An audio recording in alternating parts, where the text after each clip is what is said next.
नमस्कार। आज हम एसएन सुपर स्पेशलिटी हॉस्पिटल में आए हैं और आज हम यहाँ पे अस्थमा के स्पेशलिटी डॉक्टर आदित्य अग्रवाल जी जो कि हमें अस्थमा के बारे में कुछ जानकारी देंगे।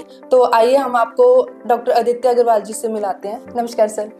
तो आप हमें बताइए कि जो अस्थमा होता क्या है सर? देखिए, अस्थमा एक लंबी सांस की श्वसन रोग है जिसमें सांस की नलियों में सूजन होती है।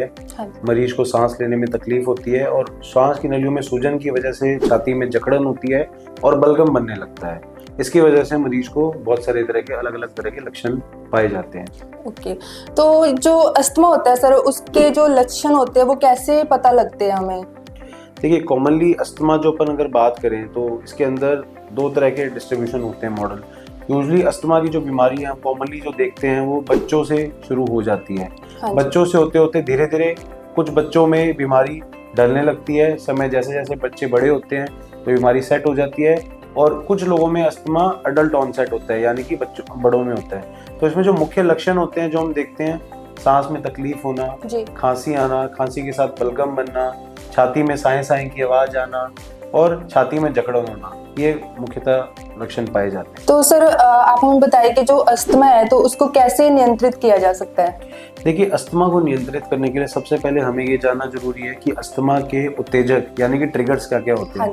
क्योंकि हम गंगानगर में बैठे, गंगानगर में बहुत सारे तरह के अलग अलग तरह के उत्तेजक हमें मिल सकते हैं। जिस तरह से धूल, 3 दय इसमें इंपॉर्टेंट होते हैं, धूल, धुआं और धूम्रपान। तो ये कॉमन अस्थमा के ट्रिगर्स हैं। उसके साथ साथ घर में सीलन रहना, जगह जगह जैसे कुछ लोगों के घरों में पालतू पशु रहते हैं, उनकी फर वाला होता है, फर के ऊपर भी धूल मिट्टी खूब चिपकती है, वो भी एक तरह का ट्रिगर का काम करता है।